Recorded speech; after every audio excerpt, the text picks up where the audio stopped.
নমস্কার বন্ধুরা, শুভ সকাল। কেমন আছো তোমরা সবাই? আশা করছি ভালো আছো, সুস্থ আছো। আমিও বেশ ভালো আছি। কাজল অঙ্কিতা লাইফস্টাইল ব্লগে তোমাদের জানাই সবাইকে ওয়েলকাম আর অনেক অনেক ভালোবাসা। তীব্র গরমে ভোর 6টায় উঠে দুপুর 12টার মধ্যে যেভাবে সমস্ত কাজ আমি টাইম টু টাইম করি, আজ সেটাই তোমাদের সাথে শেয়ার করবো। আর এখন বাজে হচ্ছে ঘড়ি কাটাই ওই 6টার মতো। আর আমি এখন চলে এসেছি হচ্ছে রান্নাঘরে, মানে বাসি কাজ কিছুটা কমপ্লিট করে রান্নাঘরে এসেছি।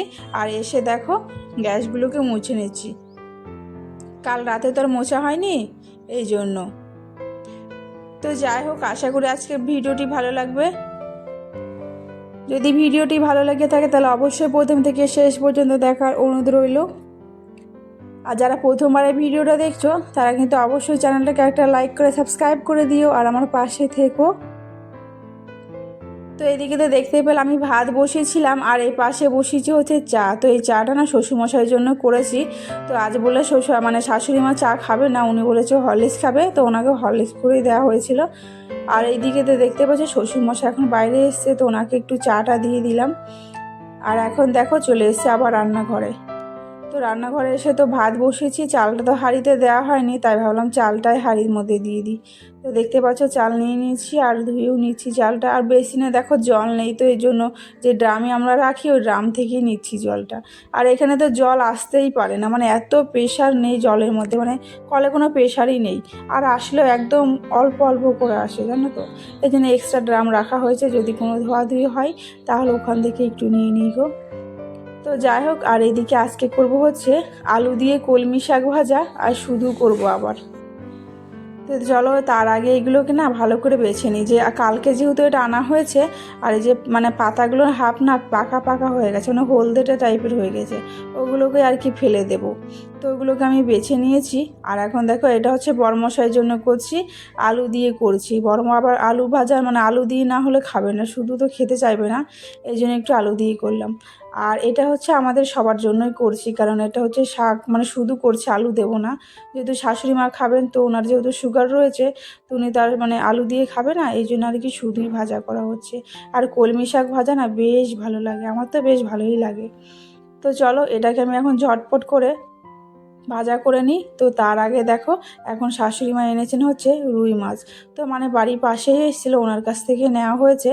তো দেখো ওটাকে আমি লবণ হলুদ দিয়ে এখন ভালো করে মাখিয়ে নিচ্ছি।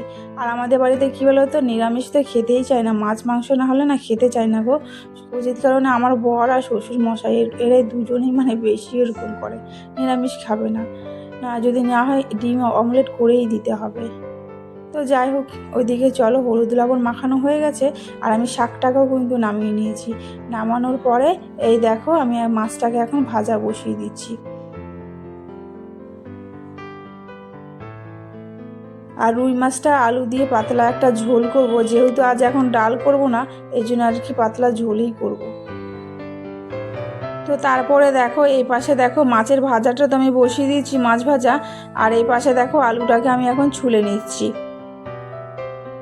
আর আমাদের বললো না আলু ছাড়া আমার মাছের তরকারি হয় না, আমাদের বাড়িতে এরকমই গো। মাছের যে শুধু একটু পাতলা ঝোল করে দেবো, ওটা আর খাবে না, আলু তো চাই। আলু ভাজা হলেও কিন্তু আলুর তরকারি তোমাকে করতেই হবে।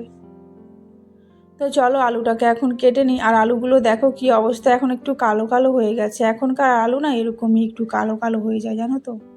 তো যাই হোক, তারপরে দেখো আমি মাছের ঝোলটাকে কিন্তু বসিয়ে দিয়েছিলাম তখনই। তো তারপরে দেখো মাছটাকে দিয়ে দিয়েছি। আর এখন দেখো অনেকটা ঝোল রয়েছে, কিন্তু একটু পাতলা, মানে একটু বেশি করেই করব, যেহেতু ডাল করব না, এই জন্য। তো চলো, রুই মাছের ঝোল কার ভালো লাগে অবশ্যই বলো। আর আমাদের বাড়িতে রুই মাছ ছাড়া আর কি খেতে পারে না, কারণ বাচ্চা রয়েছে, তো এমনি কাটা মাছ আর খাওয়া যায় না, এই জন্যেই। তো তারপরে মাছটা আমি নামিয়ে গ্যাসগুলো এখন মুছে এখন চলে এসেছে হচ্ছে ঘরে। কারণ এই ঘরেতে বরমশাই শুয়েছিল আর বিছানাটা তোলা হয়নি, এই জন্য দেখো এখন এসে একটু তুলে নিলাম।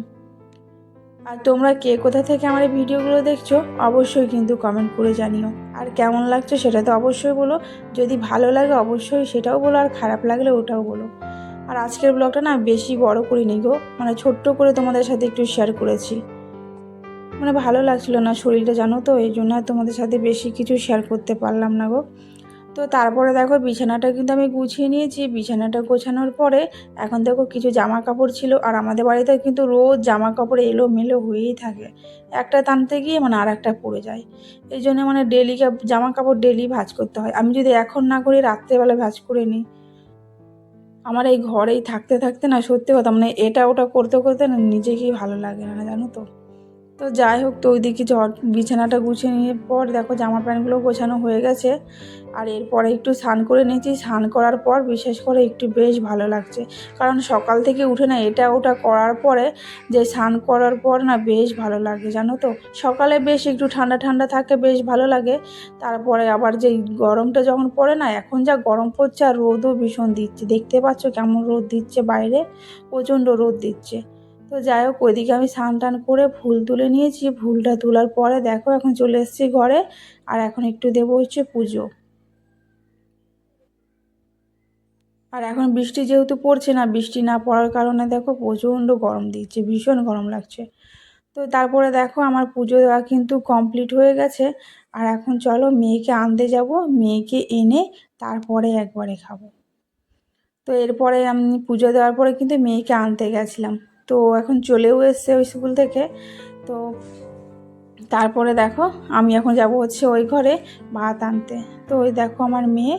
তো চলো এখন ভাতটা এখন খেয়ে নিই, ভীষণ খিদে পেয়েছে জানো তো। তো চলো চটপট করে এখন খেয়ে নিই। তো আজকে মেনুতে দেখতে পেলে মেয়ের জন্য মাছ ভাজা নিয়েছি, আর রুই মাছের ঝোল, আর ওই দেখো কলমি শাক করেছিলাম ওইটাই, আর ডাল করলাম না।